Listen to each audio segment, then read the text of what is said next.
In just 3 years, Visual Studio Code has gone from being non-existent to the single most popular code editor among all developers, according to the Stack Overflow 2018 survey. I personally like it because it's minimal yet super powerful and free and open source.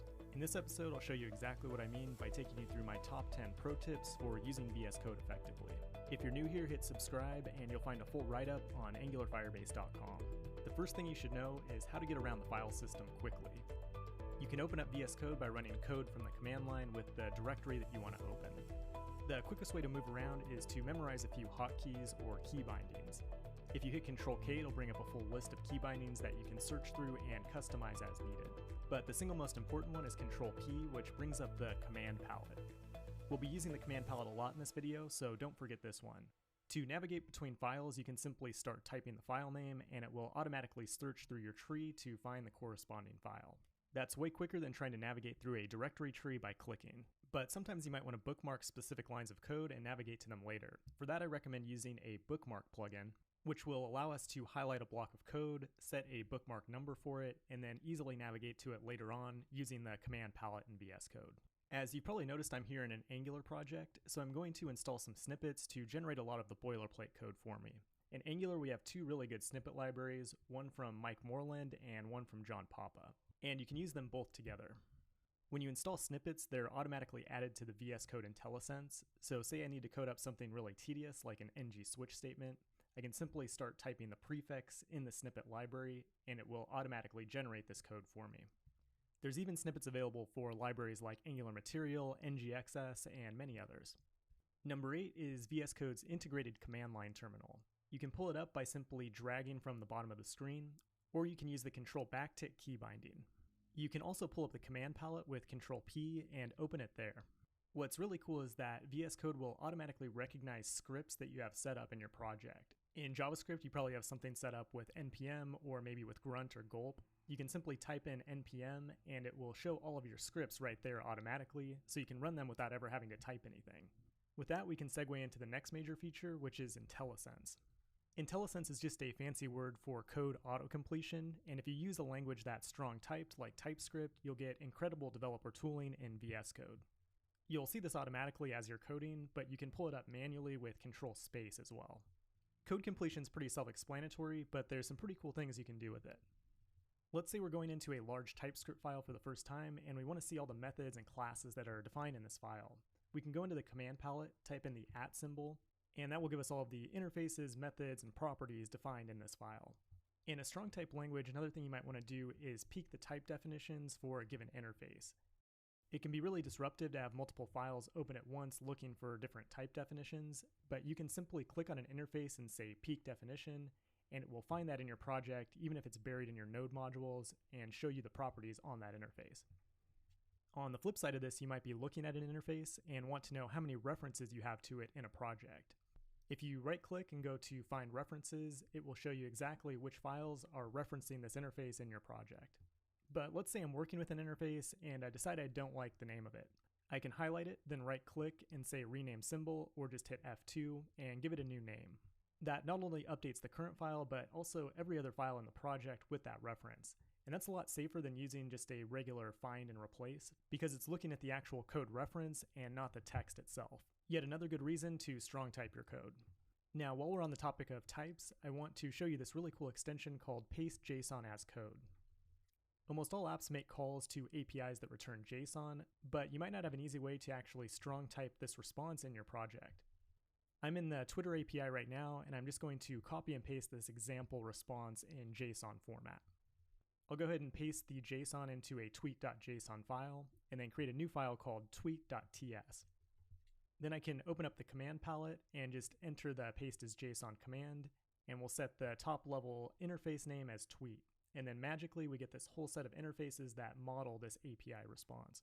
So that means you can get incredible developer tooling for any API that you work with, whether it has types or not. Okay, I think I've heard just about enough of types. Let's just chill out for a second.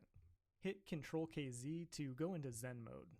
This will give us a viewport with all of the distractions removed. If you don't care what your Docker container is doing or what the Git status is, you can just go into Zen mode and focus on writing code. While we're at it, let's install the Spotify extension for VS Code and throw on some carbon-based lifeforms and just chill out. But unfortunately, we relaxed a little too hard and now our application is broken. Let's go into the debugger panel and see how that might be able to help us out. You get to the debugger by clicking on the bug icon, and I have a simple Node script set up here. Node works out of the box, but you can also install extensions to support different runtimes. In this script, I have two separate functions that are each updating a global variable, and we'll just run these one after the other. I can set up breakpoints in my code by simply adding a red dot in between the line numbers. This will stop the execution of the script once it hits this breakpoint, and then you can inspect the local state and the call stack and things like that. All I have to do is click the play button and it will automatically attach the debugger to this process. You can see here it shows all of the local variables as well as all of our global variables in Node. You can also go down to the debugger console and start executing commands within the context of the script, and we'll have access to its current state. So if we want to inspect the name of a variable, we just type it down here in the command line and it will print that out in the console. Debugging Node is great, but generally my front-end apps are a lot more complex than my back-end apps. I'd like to debug my Angular applications in the context of the Chrome browser. After installing the Chrome extension, we can go back to the debugger and click the play button, but this time use Chrome. Then we can set up a launch configuration for this specific app, which in Angular's case, it'll be served on localhost 4200. Then we can go into one of our component files and set up some breakpoints where we want to have the debugger run in the browser. I'll set up one breakpoint before the component's actually initialized, and then another one that will run on a button click. Then you can see if we click play, it will launch Chrome and have our debugger running here, which we can control from VS Code. When we click play again, it will define the title, and we can actually highlight over properties in the code, and it will tell us the state of the data. Managing state in a web application is one of the biggest challenges, and this debugger can really help you do that more effectively. Another huge way that VS Code helps you out is with your Git version control. Dealing with Git in a large project gets pretty hard to do from the command line. You might have already noticed that VS Code automatically highlights all of your files. Untracked or new files are green, modified files are yellow, and files with linting errors are red. If we want to commit some changes, we can just go into the Git tab, add our commit message, and we're done. We don't have to do any git add or git flag message from the command line. But what if we actually didn't mean to commit that code? Well, we can come up here to the options menu and just roll back that commit. And you can run pretty much every other git command from this menu as well.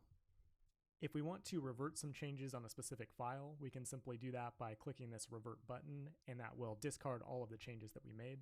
Or if we just want to commit a couple files individually, we can click the plus button, and that will only stage those files for your next commit. So that's super powerful on its own, but I want to know about the Git status pretty much everywhere in my code. I want to know who changed what and when it was changed, because I'm working with a team of junior developers and they keep screwing things up.